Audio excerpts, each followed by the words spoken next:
Okay, in this tutorial I'm going to break this drawing down into steps that are way easier to follow than you might imagine, so that you can have a go, create this and amaze yourself.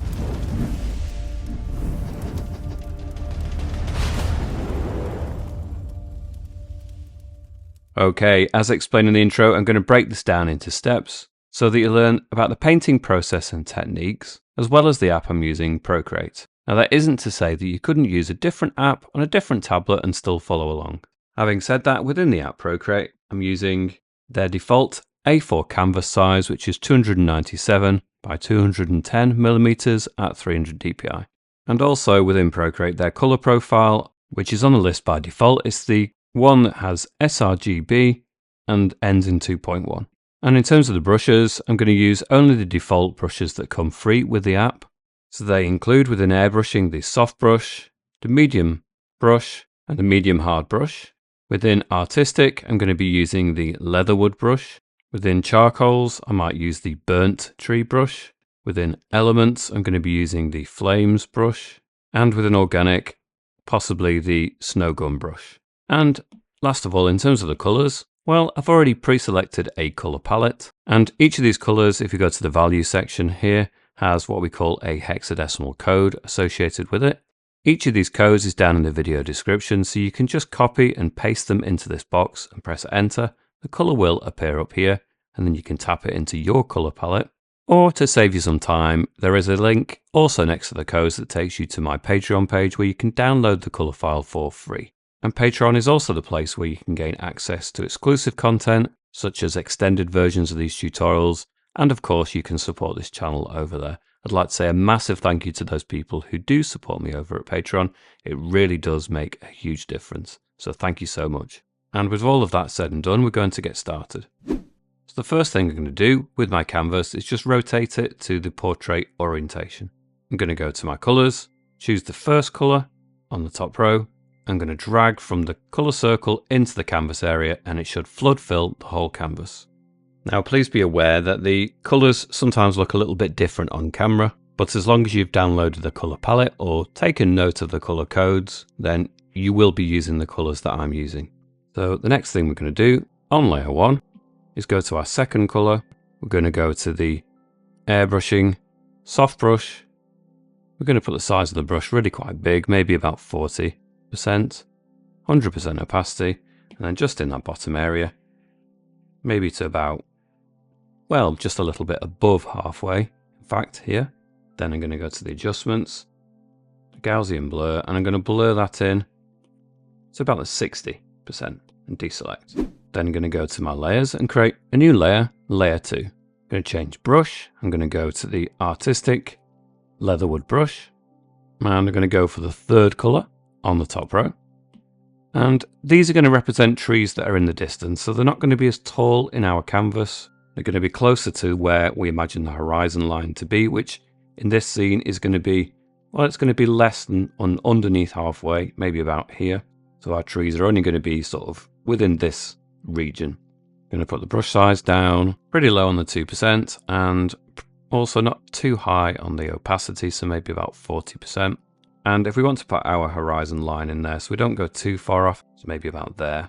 Then from this line, we can do some trees. Just have them kind of sticking up from that point. Just get them in place initially. Doesn't have to be terribly thought out at all. And then from there, we just go kind of rock left to right. Get them established in there. Obviously, they're kind of roughly kind of cone shaped, these trees. So they start off with a spike and then they get broader as they come further down. You can just do it in a kind of squiggle, really. It doesn't really take too much effort, time or concentration. These are going to be blurred out in a moment, and they're going to be very much a background feature. So these are just meant to be quite subtle. We don't want it to be an empty background, so having something there is better than having just a blank featureless background. You can leave some gaps here and there if you want to, but honestly, I don't think spending too much time on this is important. As long as we've got something in there like that, then we can go to the layer slide and duplicate it. It will intensify it. Did go a little bit pale with the 40%, and that's fine. Easily corrected by duplicating to strengthen it back up. I'm going to take those two versions of layer 2. A bit awkward, but I've just pinched them together. Then I'm going to go to the adjustments, the Gaussian blur, and I'm going to slide that across to, well, pretty significant actually, to about 10%. And you can see that all of the detail is just kind of blown out now anyway. So had we spent a long time fine-tuning that, then it would have been a waste of time. So that is as good as a background. Go to our layers, create a new layer, layer 3. Go to our colors, we'll go to the 4th color. Now, these trees are going to be slightly more prominent in the scene. So perhaps we'll just spend a little bit more time on these, but not too much more. We're going to go to the airbrushing, soft brush. We need to put that really down, high on the 2%, maybe about 60%. But no, we'll put it 100% and we can always subdue the layer. And we'll do it that way instead. We're going to go from the horizon line. Go up, hold it, until it snaps to a straight line, and that's our first tree. And we'll do 1 or 2.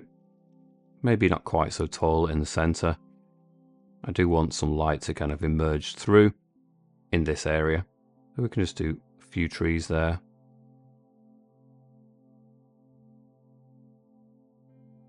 And once you've got just a rough sense of tree trunks, we will go back to the artistic leatherwood brush. And we're going to go back in there. So what settings did we have before? We had low on the 2% before. So we'll just go up to the 3%. And we'll also put it up to the 100%. And we'll start off with just some foliage. And really we need to think about the direction of the branches. So maybe at the top, they're going to have more of an upward swing. And then as they get further down, just the weight of the branches is going to start pushing them in more of a downward direction. And you can see I'm kind of rocking left to right, and I'm also leaving, importantly, some gaps.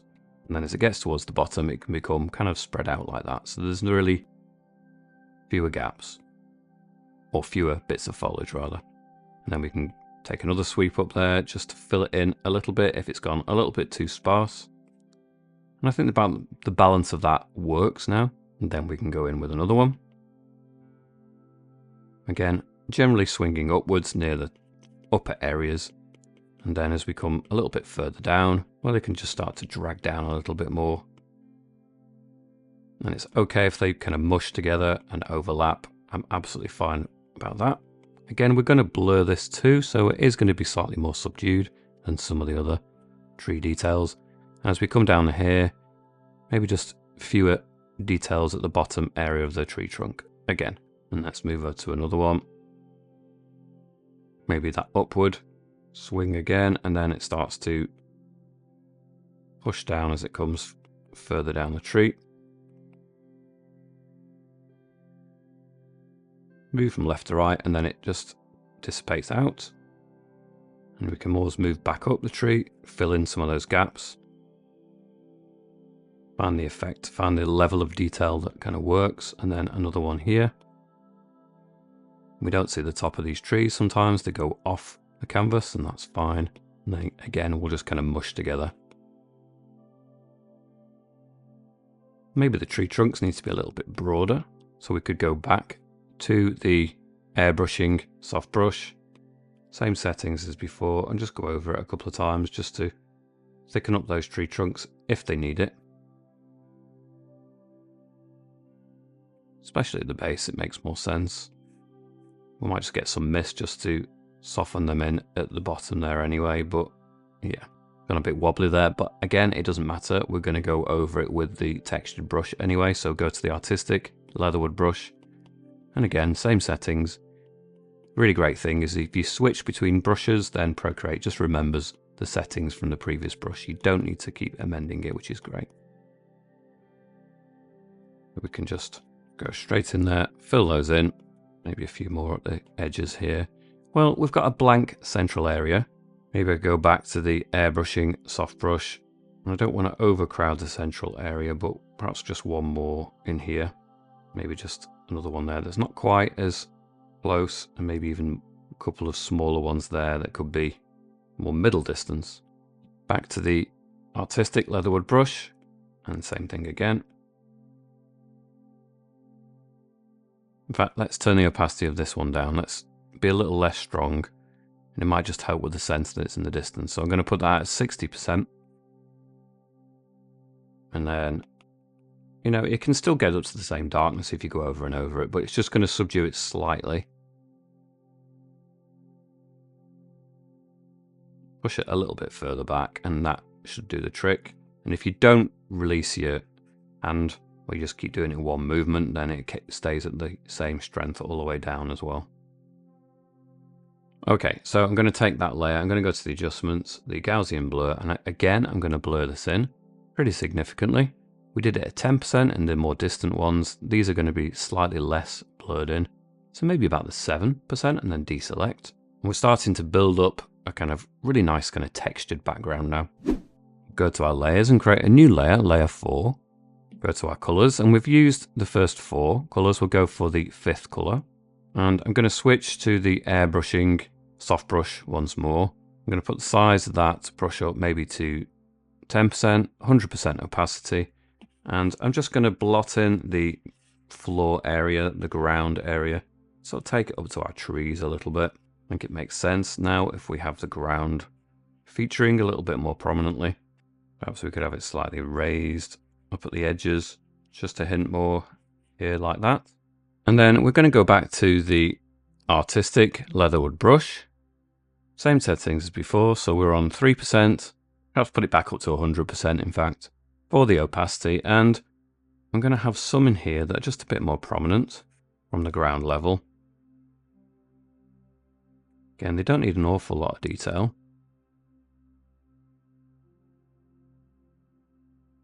Just some things sort of poking up from the ground. Obviously got big versions there, but there's no reason why we wouldn't have shorter trees and details.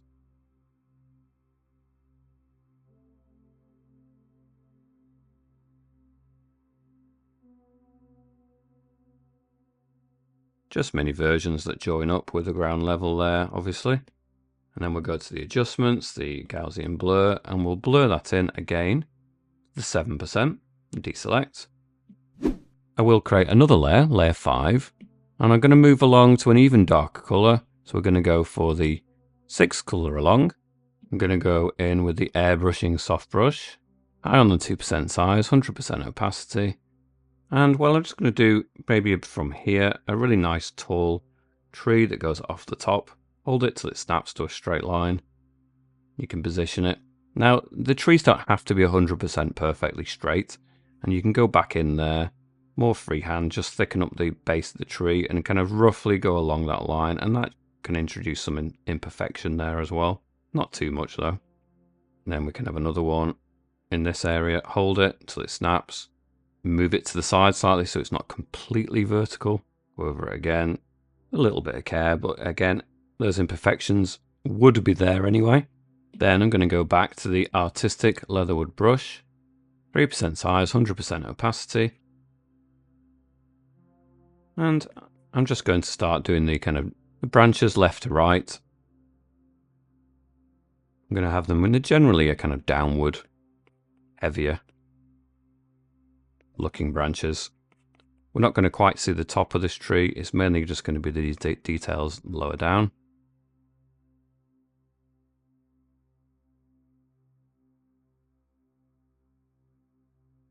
And then the same over here.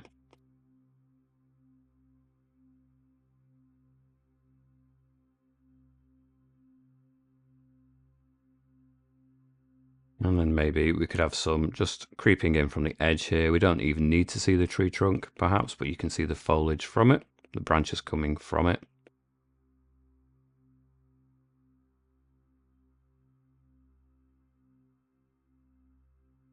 Go back in there, just make it a little bit denser, a little bit thicker. Let's go back to this one. And, you know, you can see it's kind of obscuring much of what we've already put in there, and that's absolutely fine. It doesn't really make sense to get too attached to background things early on. We are going to blur this in a moment too, but not quite as much as the background ones. Maybe just spend a little bit longer fine-tuning these, perhaps. I'm not going to see much of this. We're going to have a more prominent tree trunk here anyway, so I'm not too worried about this edge. So I'm going to go to the adjustments, the Gaussian blur, and I'm going to blur that in again. We are going to blur it in relatively significantly, so maybe 6%, not quite the 7. And again, that's just helped build up that sense of layers of a landscape. So I'm going to create a new layer, layer 6. I'm going to go in with the airbrushing soft brush and stay with this color that we've just been using. So if you've lost track, it is the 6th color, maybe the 4% size, 100% opacity, and we can just start to imagine some ground features here. Most of these are not going to be visible, but I think it helps just to kind of start to visualize how the trees will attach to the ground and also bring in some of that darkness. I think it helps.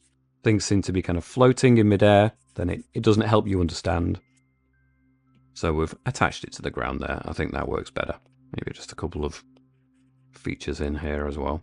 And I did bring the horizon line quite low, and if you get to a state like this and you're thinking, well, actually things need to be bumped up a little bit, well, you can go to the transform, put on freeform, and you can just pinch it upwards, encroach more into that scene. It gives us a bit more space down here, and that's fine. I might just go back to layer 1, and I might just go for a white color. I'm going to add it onto the color palette. Don't worry, it's always been there in your downloaded version, and it's always been there in the codes as well. But I'm adding it mid-tutorial, but obviously I generate the codes in the palette afterwards. So with that white, it's going to be super subtle on that background anyway. So I'm going to go in with a soft brush. I'm going to put it maybe to 20% size and really low, so maybe 3% opacity. And on layer 1, like I was saying, and then maybe just a couple of taps in this area up here, and I think that's enough. I just want to create a bit more of a variation between here and the outside edges. So it's super subtle. You can only really see it on the thumbnail visualization. It's less apparent there, and that's fine. Go back to our top layer, create a new layer, layer 7. Go back to our colors, and we'll use the last color, the 7th color on the top row. I'm going with a soft brush with an airbrushing, 5% size, 100% opacity, and you can see it is markedly darker than the other colors we've used so far. And again, we can just use this to suggest more layers. You're not going to see much of this by the end, but it does help. And then we're going to bring from this point a tree trunk that's going to obscure the edge of our canvas. And maybe another one on this side, so it really frames it nicely. Really contains the scene within tree trunks. I think that works. I'm going to go to that layer, tap on the layer, and put on the alpha lock. I'm going to go to the first color on the middle row. Still with a soft brush with an airbrushing, 10% size, 40% opacity. Well, I'm just going to introduce some darkness over here, this bottom edge. So we definitely need some darker colors. And it gets further up, you're going to have less of that dark, but certainly near the bottom, really foreground, you're going to have more of that really dark, nice color. Not so much on that one, it's slightly further away, maybe just a little bit in this one. I think that's about the right balance. So stay on the same layer. I'm going to go in with the burnt tree within charcoals, and I'm going to go for the second color on the middle row. I'm going to put it at 100% size, maybe only about 30% strength. And then just on this one, I'm going to do a couple of sweeps of that across, and it's just starting to bring in the beginnings of texture and some of that color. And we'll do the same over on this side too, just a few sweeps of it. It's not going to do the whole of the texture for us, but it's going to start us. Then I can reduce that down to a more kind of drawing texture, where I can start doing it more manually. So maybe to the 5% and up to 50% strength. And then I'm going to start manually just tapping in some extra textures. So we're going to do the campfire here. So it's going to reflect and really bring out some of the textures in the tree bark.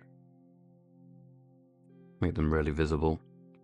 So you can just tap a bit of that texture into the tree there. And obviously as it gets further towards the ground level, we're getting closer to the fire than we are up here. So we need more of a concentration as we come further down. And that makes sense. And then on the very edge of this tree, it's going to catch the light more there as well. Tap it in a few times.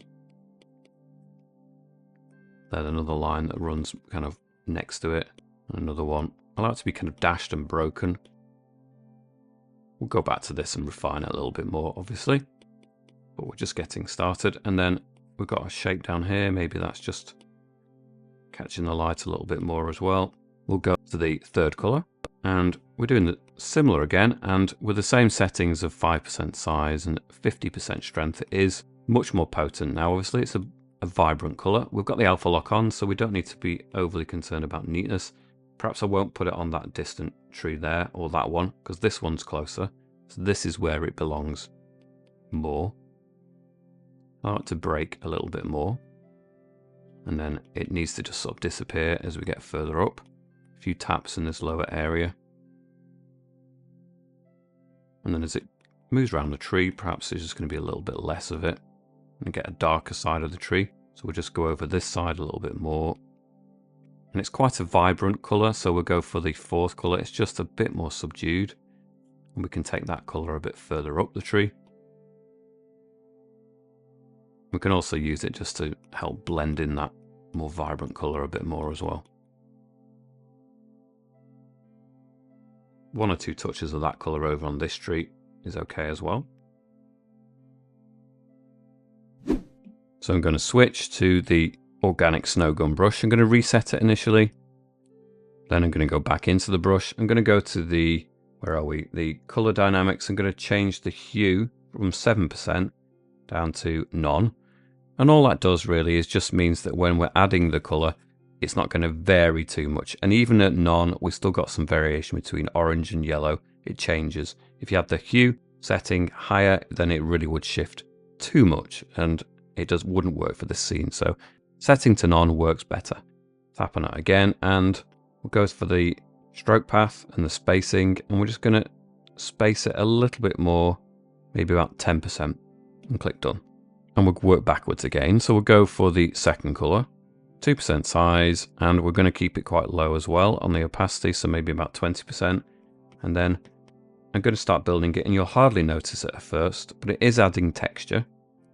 So we can zoom into what will be kind of like a rock covered in moss, perhaps. And we can start applying some of this texture onto the ground level. Perhaps I will turn that up a little bit more, maybe the 40%.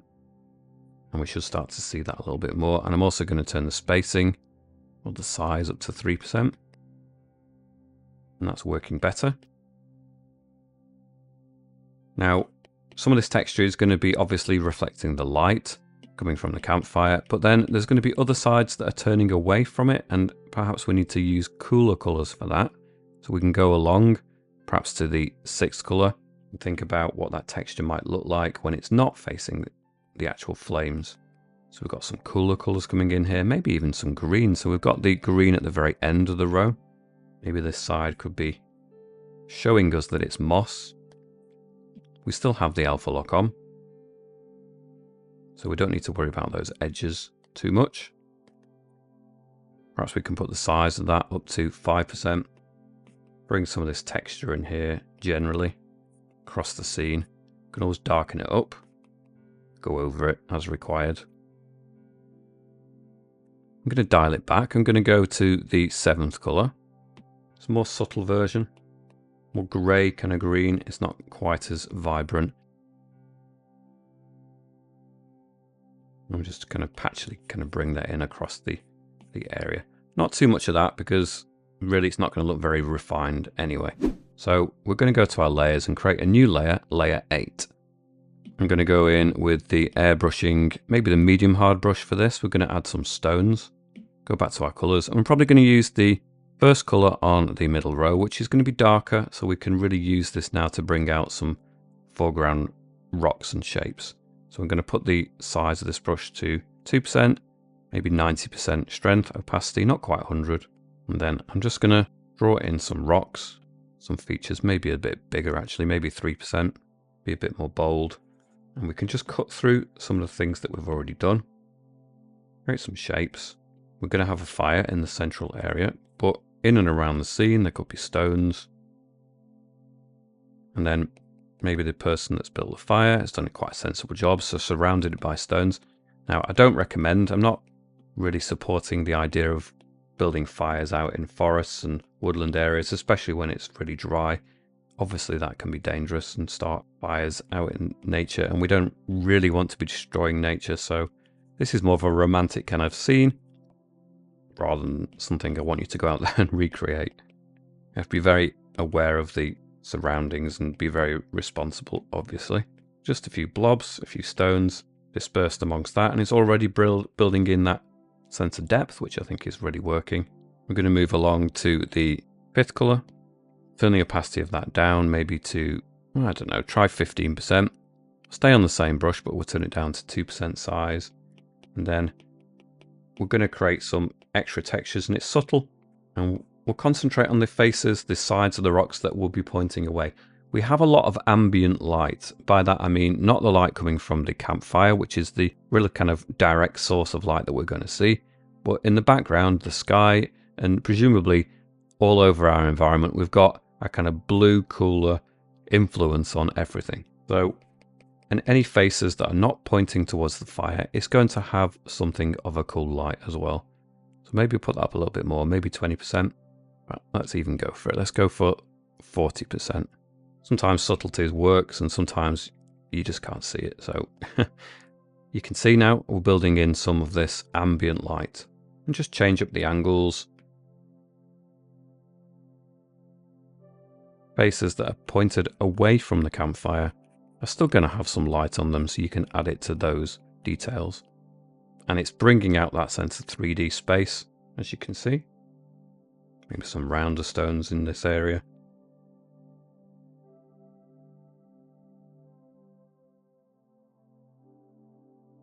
Now there can be a mixture of influence of light on face of stone as well. So it might be that there's going to be just the top edge that catches the campfire light, and then is it just slightly angles away you catch more of the more ambient blue light. But initially we're just adding in the blue.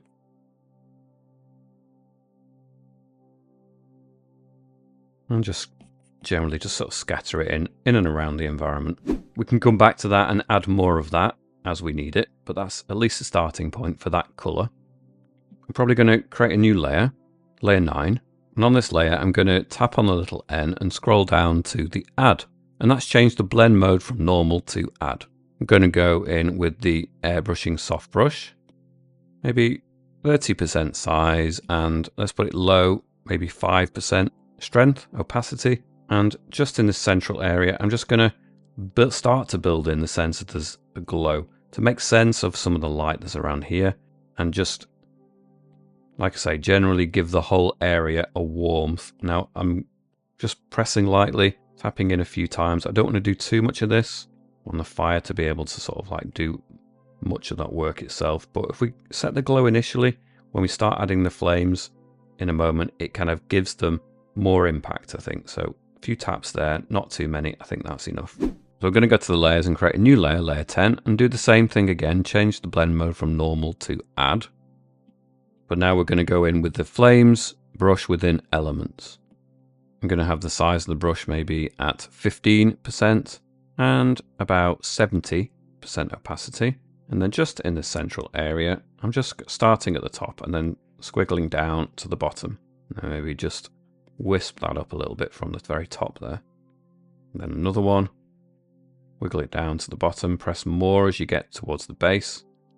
And then another one. And then if you need to go back to the top area and just wisp it up. And then down to the base, down to the base. Another little point here, little point here, and just some random shapes in and amongst there as well. And you can kind of join them up a little bit, merge them together, block in. Now, it's going to take a little bit of practice. The flames, yours are not likely to be the same as mine. I could try and do it again exactly the same and it wouldn't be the same. It's very difficult to be super controlled with the flames brush, but it gets you part way there and that's great. I'm going to go to the adjustments, the Gaussian blur, and blur that in slightly to about the 3% and deselect. And then I'm going to switch to the eraser, maybe put it on the medium brush within the eraser. Airbrushing, medium brush that is. 2% size, 100% strength, and I'm just going to start now reclaiming. In fact, 100% strong. Strength is a bit too much, 70%. And it's pressure sensitive as well, so you don't need to press on fully. I'm just going to go in there and I'm going to remove some of this flame in places, and this is going to act like solid shapes that are in there, bits of wood. As we take away some of that flame, then it really does quite a convenient job of just giving us the sense that there's solid objects in the mix as well. I'm just doing it from the bottom area. You can also perhaps just turn that up, and if there's one or two areas that I think are just too much flame, I can reduce that down. Rein it in a little bit.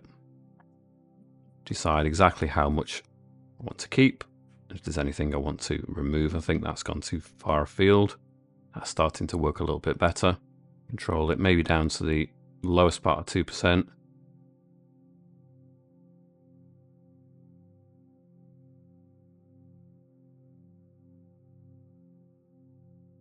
And we've already just created the sense that there's some solid shapes in there, and I think that really benefits the scene.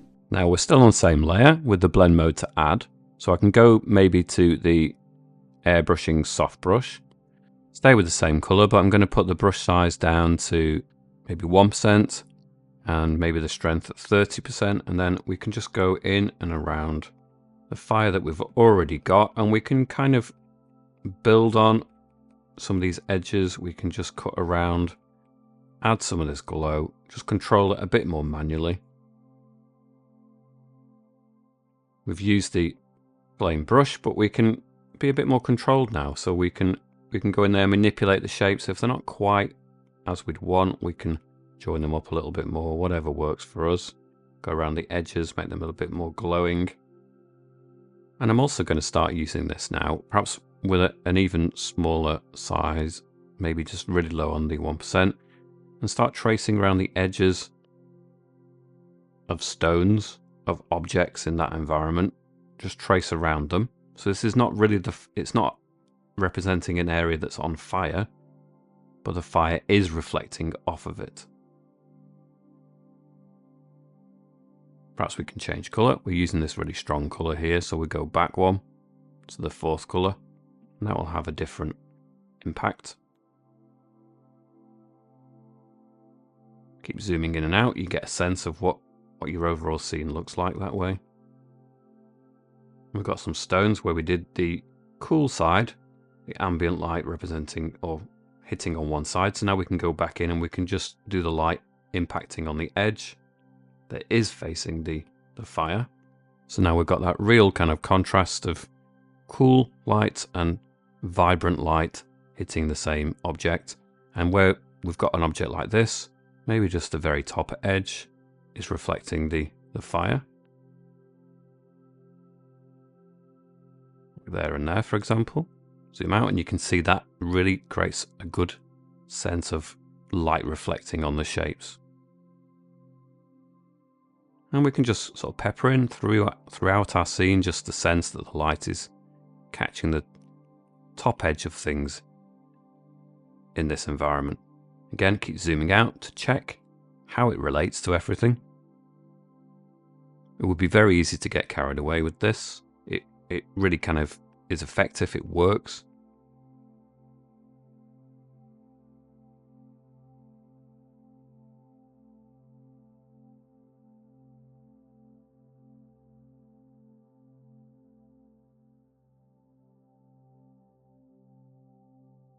And then as we get further away, just press lightly. We don't need too much of the light reaching over here. We could just turn the opacity down perhaps 10%. And it's still going to be impacting, but yeah, not quite as strong. But we don't want to neglect that. Perhaps I'll put the brush size up 2%. We have a sense of it, but it's not anything like as potent over in this area. And the same over at this side too.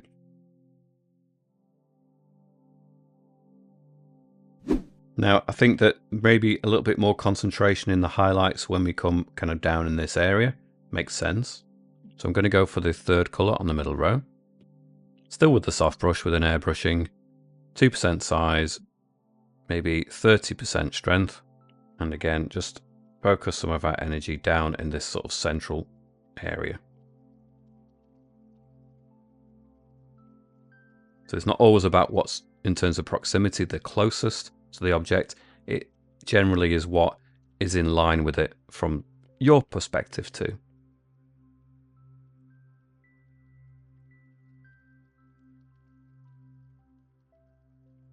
Just concentrate on the top edges of some of these stones, really bring out that light, I think is an important thing to do. Even bring it down into this area perhaps, going off the edge of the frame. It's almost got an out of focus kind of feel to it, and we could exaggerate that as well. A bit higher on the 2%. I'm going to turn the size of the brush lower again to 1%, still at 30%. And I'm just going to add some random kind of little sparks that are just drifting off our fire up into the environment. Perhaps I'll turn the opacity up actually. I think it needs to be more vibrant though. Let's put it 100% and see how that looks. Maybe even smaller, low on the 1%. We don't want to do too many of those. Let's move along to a more vibrant colour. So let's go for the 5th colour. We started with that. Not quite as white or bright. Keep these random little clusters. And again, we don't want to do too many of those. Put 1 or 2 higher up, but not too many. Try to avoid dashes that are too long. And that's starting to really build in a nice effect.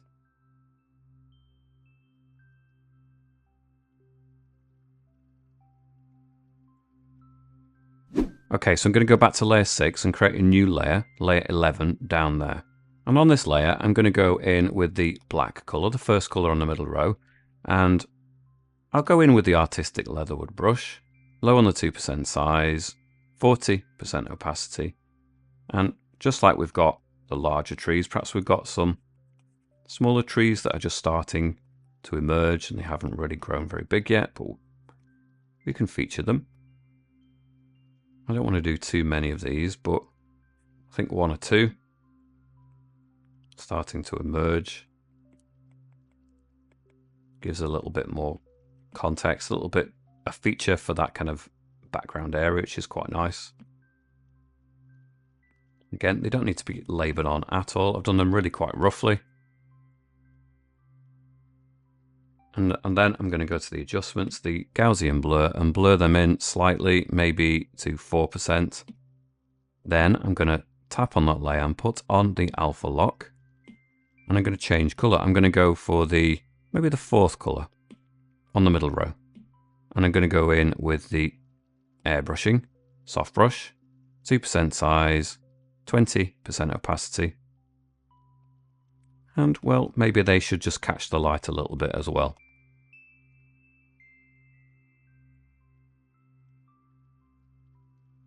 As they get closer, then they should reflect the light back as well. And that just softens them in, gives a bit more of a feature for that background area without going overboard. Go back to layer 7. I had some of these stones on there. I'll stay with the soft brush with an airbrushing, stay with that same colour and the same settings. And we'll just move into this kind of stone area that's just a little bit closer. And I'm just roughly applying some texture. It's really close to the fire, so it needs to catch a light more. It's tapping it in, creating that additional kind of sense of texture to it. And we can come over to this area too, do something similar.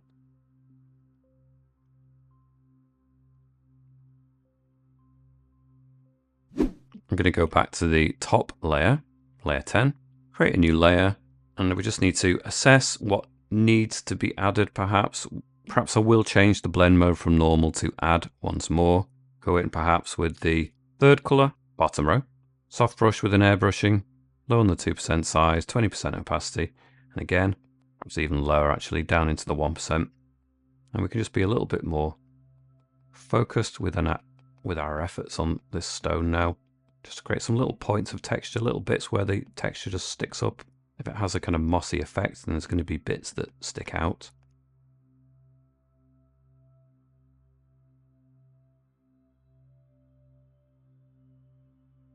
And something similar over here as well.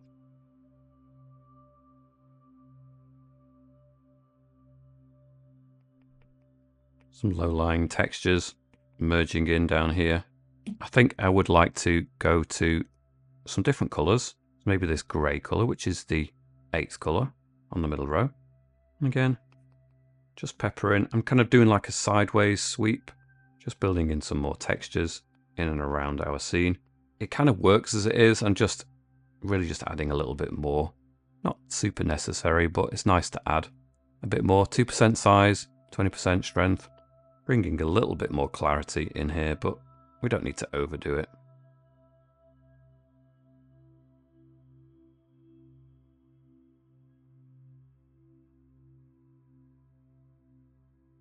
Still on the top layer, we'll go for the second colour on the bottom row with the soft brush with an airbrushing. 2% size, 20% strength, opacity. And, well, we can just further ramp up some of these areas. Perhaps I need to go lower down on the size, actually, to the 1%.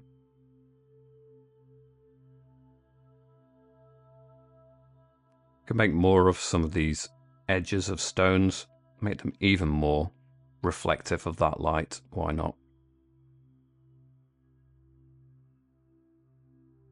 And further exaggerate that a little bit more. I think it adds to the dramatic look of the fire.